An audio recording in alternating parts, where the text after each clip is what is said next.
The Senate will now come back to session. We have a message from the Assembly. Secretary, please read. Madam President, I am directed to inform your honorable body that the Assembly on this day adopted Assembly Constitutional Amendment 8. Sue Parker, Chief Clerk of the Assembly. We have a referral from Rules. Secretary, please read. The Committee on Rules has ordered the following bill to third reading, Assembly Constitutional Amendment 8. We will now move to supplemental file number 1, which is file number 262, ACA 8. Secretary, please read.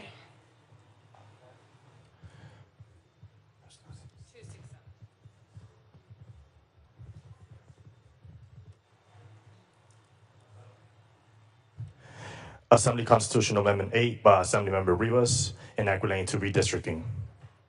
Senator Pro Tem McGuire, you are recognized. Thank you so much, Madam President. Good afternoon, members. I stand with Senator Cabaldon, who will complete the presentation on Constitutional Amendment 8. I gotta say, it does pain me a bit to say what I'm about to say. And I wanna also take a moment to acknowledge Brian Jones. I have deep respect for Leader Jones, and I know this has been a tough week on all sides, and I do want to acknowledge him and say thank you for the partnership. And I also want to say I take this very seriously. I think that all folks know, don't really care if you have an R or a D behind your name. It's about representing California. And as I said last night, people don't know us if we're a Republican or a Democrat. They know us as Californians. And that's what we need to remember as we make our way through this and come back next week. I'm really honored to represent one of the most rural districts in the state of California, a third of the California coastline. There are 4 counties in the district of 7 that voted for Kamala Harris. There are 3 counties in the district that supported President Trump. And what I know when I go into Weaverville or High Palm, Crescent City or Fort Bragg, in rural California, no matter if you're a Democrat or a Republican, you want a few key things for your family. You want quality health care. You want to keep your hospital open, that rural health center open for your kids and your grandparents. You want a good job so that you can stay in the community that you love. You want to send your kid to a good public school. You want to be able to live in that community you love and afford a home. And in rural California, you don't want to use dial-up internet anymore. You want to have access to high-speed broadband. You know, there isn't a single one of us, not one, who wouldn't be here today if we hadn't put our faith in the voters of California. Put our faith in fellow Californians to walk into the voting booth or sit at their kitchen table and do their best for all of us to do the right thing. And that's really what this is all about today. All we're asking is allow the voters to do their thing, to pass this constitutional amendment. We need to put our faith in the voters to do the right thing. The way we have countless times over the decades. Initiative after initiative, it's ultimately up to the voters. There's nothing more transparent than that. Now, we're here today for one reason. The nefarious actions of the Republican leadership in Texas. California didn't pick this fight. This was not on our bingo card 6 weeks ago, let alone 6 months ago. Actions of Republicans in Texas compounded by the inaction of some Republican leaders here in California. That's why we're here today. All of this could have been avoided. To be able to stop this, talk to Texas. Talk to our president. I have been astounded this week. I've seen Republican colleague after Republican colleague go on television, hold press conferences, go live on the social media, expressing outrage about California. But what about Texas? What about Donald Trump? Who started all this? Who started this circus? You know, sometimes in life, I'm a firm believer that you just got to stand for the greater good, and you got to tell your boss no. Got to tell your boss no. Today, I hope that we can do something constructive.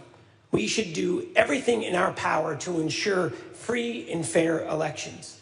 But let me be very clear. This action about redistricting, we all know this. We talk behind the scenes. We have a beer together. We go out to coffee. When I talk to folks who are on the other side of the aisle, they know why we're here. Can't say it publicly, but we all know why we're here. And we also know that this is just the beginning. Mail-in ballots, it's now the predominant way folks vote in the United States, mail-in ballots.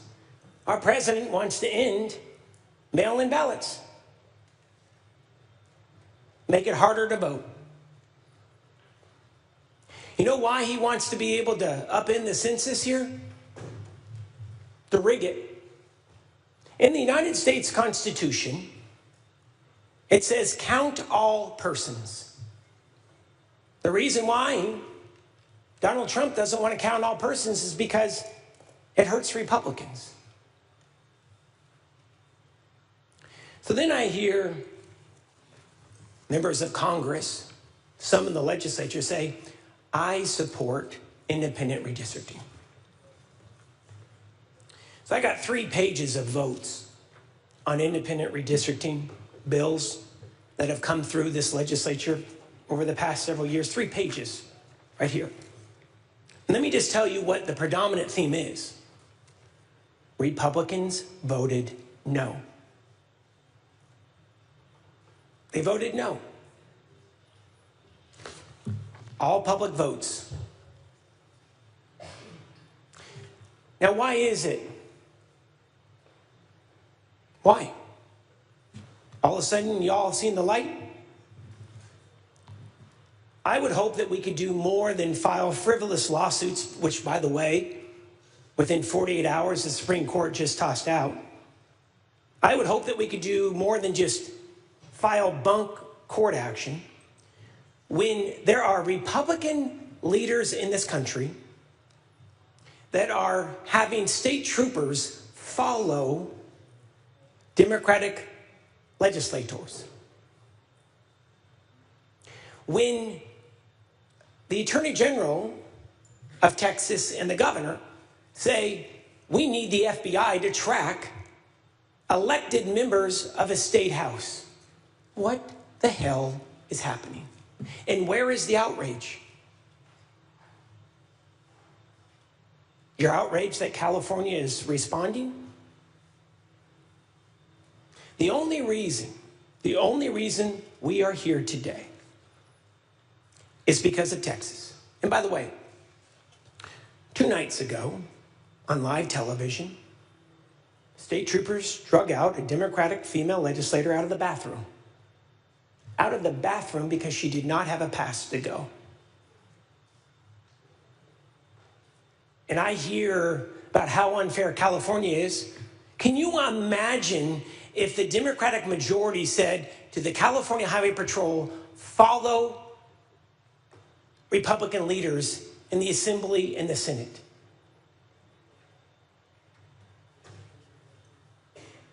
Yet today, nothing about that. Nothing. Fake outrage about what California is doing. You know, we've seen this story play out in history. And hypocrisy today won't save your hide tomorrow when the secret police and the Mar-a-Lago goons find a reason to come after you. We are in a flashpoint in history if we do not stand up if we do not shout out, this has to stop. I've always supported independent redistricting. I've supported independent redistricting on the local level here in California. I support national redistricting. Sounds like now that it may be a bipartisan bill.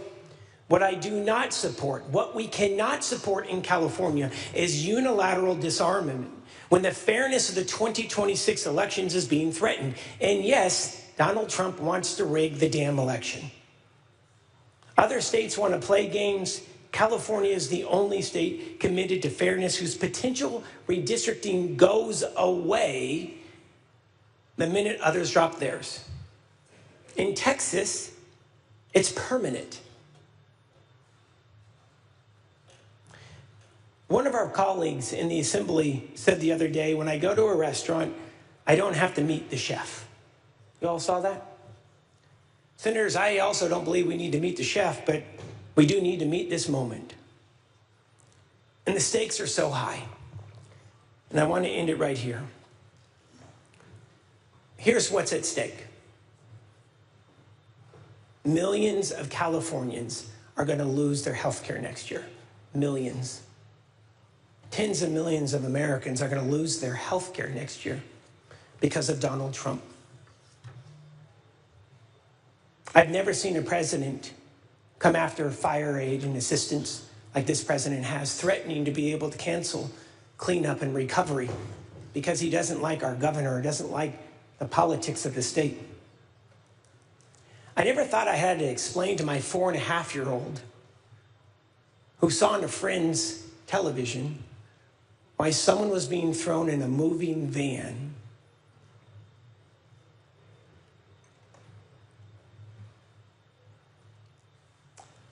This is what we're fighting for today. One of the main reasons I believe that we should be voting for this constitutional amendment will be waiting for me this evening at our kitchen table to tell me about his first week in school. As much as some want to say this is about politics, this vote today is about people. It's about standing strong for people who are under assault by an authoritarian who's coming for our jugular. All we have now, the only choice is to fight. This is a cynical ploy, and it's just the start. First, they come for the districts. Then they come for your ballots. Next, it will be your family. Today's vote is about the future. It's about fairness. It's about trusting voters. I would respectfully ask for an aye vote, and I yield my time to Senator Cabalden. Senator Cabalden, you are recognized. Thank you, Madam President. This bill, this package of bills has been among the three most heavily reported bills in California and in the country. The notion that... Can you address the presiding officer, please? Oh, for a point? Can you address the presiding officer, please? Oh, I usually stand there. Okay. All right, thank you, Madam President. This package of bills has been among the most heavily reported. It's widely known across the state of California that this effort is underway, which is odd because when I talk to my own constituents and I mentioned the word redistricting, a glazed look goes over their eye. Very few Californians spend their time or their worries or their concerns or their hopes thinking about redistricting. They are thinking about food on the table and rent and public safety and their ability to walk free on the streets of this state. But I hear about it constantly in my own district. And I hear about it in places that you might not expect.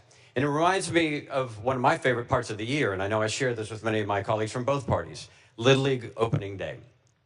The parade goes down the neighborhood on Meadow Road, turns the corner. We all end up at Memorial Park for the first day of the Little League season.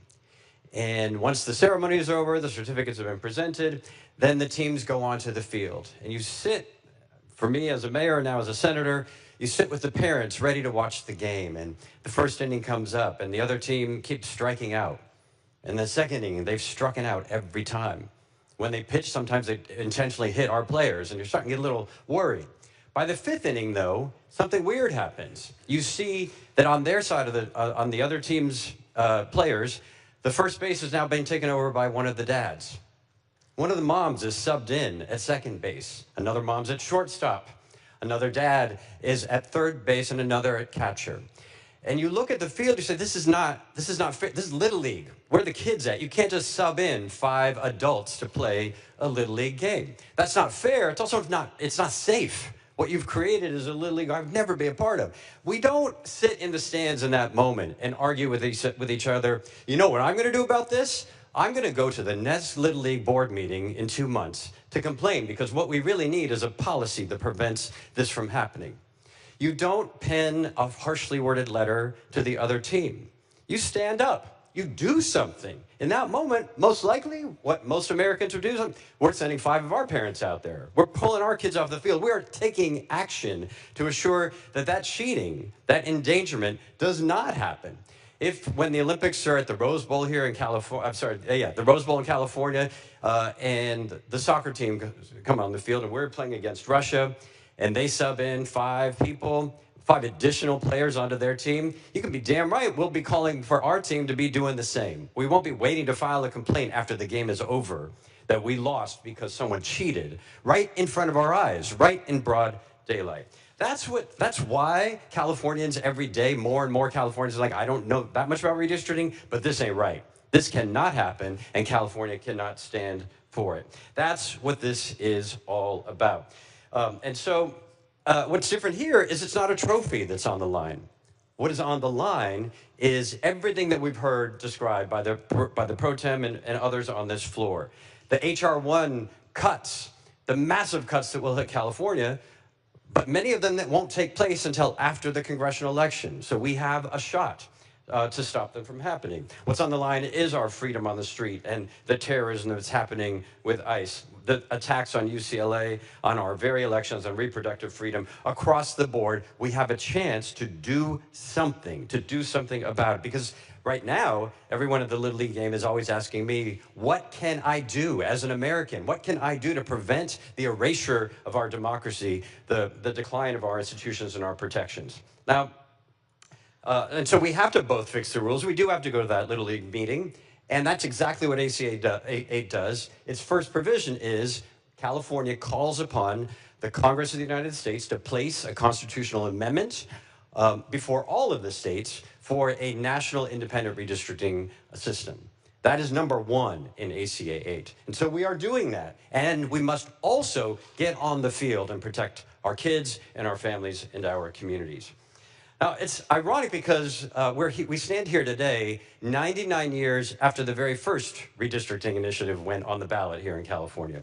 Redistricting is one of the most contested ballot initiatives over and over and over again that Californians typically face. And we've been doing it now for nearly for a century. And that ballot measure, which created an independent citizens commission to redistricting, was rejected almost 2-1. When it was proposed again a decade and a half later, it was rejected by 10 points. It was rejected and rejected and rejected and rejected and rejected. In the 1980s, it was rejected 4 times. 4 times. In the 2000s, it was rejected right before it barely passed. And so when we talk about the voters have enshrined this in the Constitution as something that can never change, the voters have been changing their minds about redistricting almost since the admission of this state into the Union. And in fact, in 2008, when the voters passed the initiative that the senator from Fair Oaks noted, there were 2 other ballot measures on that 2008 ballot that are noteworthy here. One was the voters' overwhelming support for high-speed rail, which we've heard previously on this floor, senators from the other side of the aisle, Republican senators saying we should toss that out. We should throw that one out. But this one that passed by less is somehow divinely inspired and can never be changed by the voters themselves. The second measure that was on that ballot was Proposition 8, the infamous Proposition 8, which said that we were amending the Constitution to prevent folks from marrying the person that they loved, marriage equality. That's what happened in 2008 by a larger margin than this commission.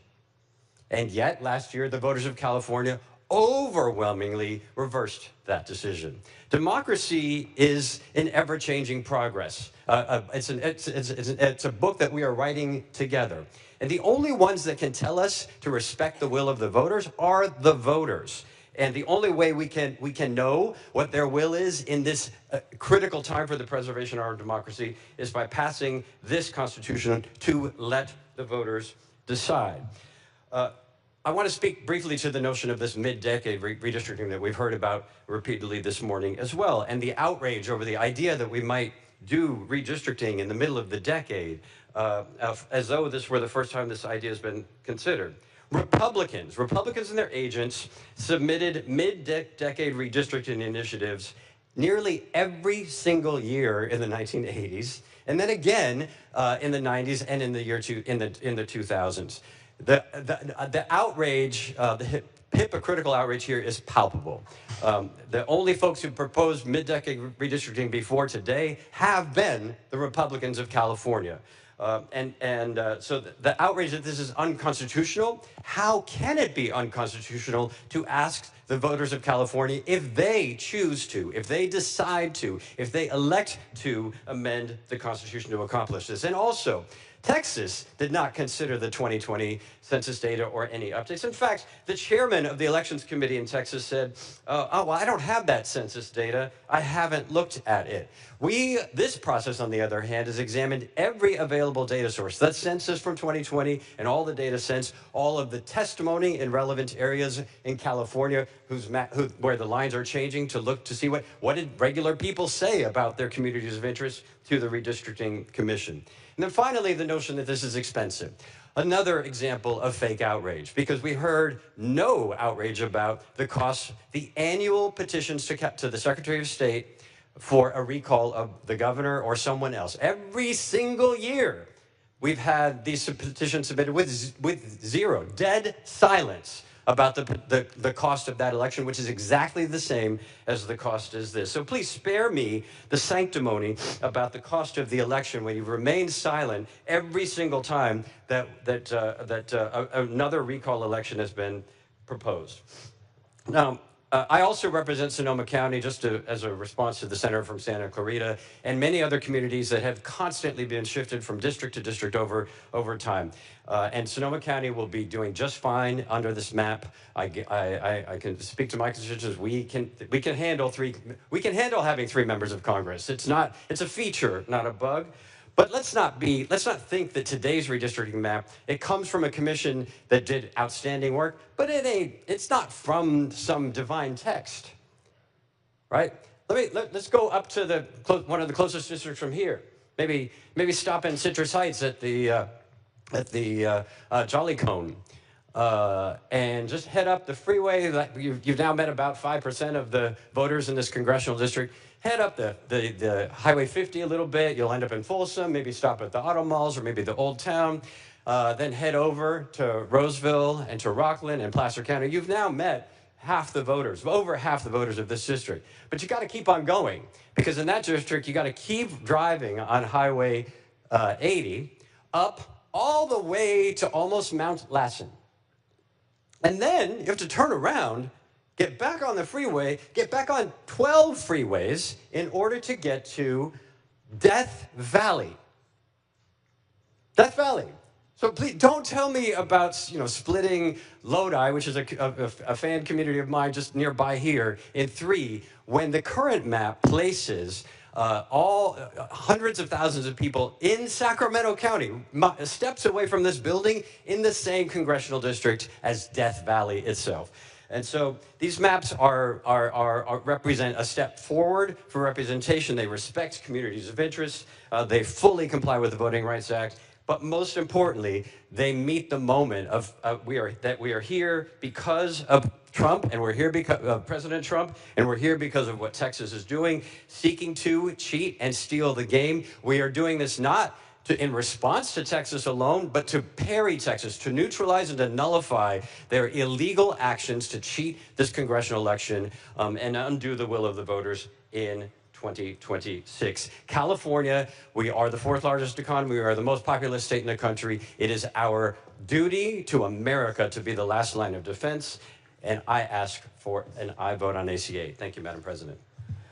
Thank you. Senator Valladares, you are recognized. Thank you, Madam President, and I do believe I have amendments at the desk. Secretary, please read the amendments. Amendments by Senator Valladares, set 1. You may proceed. Thank you. Members, ladies and gentlemen of the Senate, I rise to present important amendments to ACA 8. If this body insists on moving forward with stripping power away from the voter-approved Redistricting Commission, then the very least that we can do is we owe Californians meaningful safeguards against corruption. This amendment simply provides that any legislator who votes yes on ACA 8 will be prohibited from running for elected office for 10 years. That is not a radical idea. It merely extends to members of this legislature the same 10-year moratorium that already applies to the citizen volunteers who serve on the Independent Redistricting Commission. The people of California demanded ironclad guarantees that those who draw district lines never place personal ambition above the voters. If this is good enough for the citizens who volunteer their time, it should be good enough for politicians seeking to reclaim power. Let's be clear. You cannot demand that ordinary citizens give up the right to run for office for a decade and then exempt politicians from the same rule. That would be hypocrisy. If you truly believe that ACA 8 is about fairness, if you truly believe that this isn't about creating career opportunities for members of this body or those who influence these maps, then you should have no problem supporting this amendment. Because if everything is above board here, then what do you have to object to? 60% of Californians voted to give redistricting power to an independent commission because they were tired of tortured lines drawn to serve those in power. The current process is transparent, it's independent, and it's accountable to the people. They said clearly, we do not want politicians drawing their own lines. Today, this body risks turning its back on that mandate. But if we're going to press forward, then we must at least bind ourselves to the same ethical standards that we demand of our citizens. This amendment is a test of whether or not this body values integrity over expediency, fairness over partisanship, and accountability over ambition. I respectfully ask for your aye vote. Thank you. Senator Gonzalez, you're recognized. Thank you, Madam President and members. Again, ACA 8 is very clear. It's in response to what colleagues in Texas are doing, and this is absolutely egregious. I'm wondering where the outcry is against the Texas officials that are continuously disenfranchising voters in Texas. And it also requests... Excuse me. Point of order. If the majority leader could please speak to the germaneness of the amendments. Your point is well taken. Can you please limit your comments to the amendments that we are hearing at this moment? Yes, and I am absolutely going to do that. And so ACA 8 also represents a reasonable and rational response to this overreach. And the amendments specifically, what I will say is I would love an outcry for the fact that there is going to be, if we're going to talk about corruption and transparency, why aren't we talking about the fact that President Trump has already said he wanted to run for a third term, and become the next king of the United States of America. So I will ask that. Excuse me, just a moment. What is your point of order? The speaker is not addressing the amendments directly before us in this body. I believe the amendments have nothing written about the President of the United States. So. Thank you. Just a moment, please. Yeah.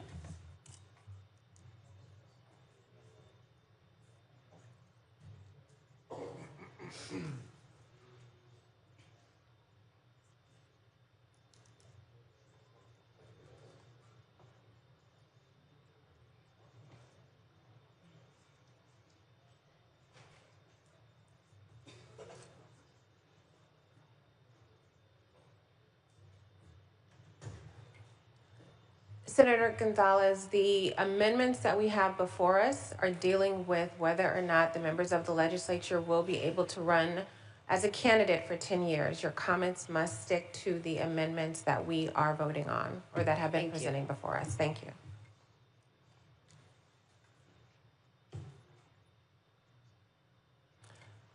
I think the floor is Senator Valladares, would you like to respond? Thank you. Again, to clarify, this is a really simple amendment. It is 3 lines. This is about fairness. This is about holding ourselves, elected members of a legislature, to the same standards that we require of our Citizen Redistricting Commission. Again, if this ACA is to really be about fairness, then you should have no problem supporting this amendment. Thank you. Senator Gonzalez, you are recognized. Madam President, I ask that we lay the amendments on the table, asking for an aye vote. Senator Gonzalez has requested that we lay the amendments on the table. This is not debatable. Senator Gonzalez is asking for an aye vote. Senator Valladares is asking for a no vote. Secretary, please call the roll. Allen. Aye. Alvarado Gil. Archuleta. Aye. Adeguin. Aye. Ashby. Aye. Becker. Aye. Blakespear. Aye. Cabaldon. Aye. Caballero. Aye. Cervantes. Aye. Choi. No. Cortezi. Aye. Daly. No. Durazo. Aye. Gonzalez. Aye. Grayson. Aye. Grove. No. Hurtado. Aye. Jones. No. Laird. Aye. Limon. Aye. McGuire.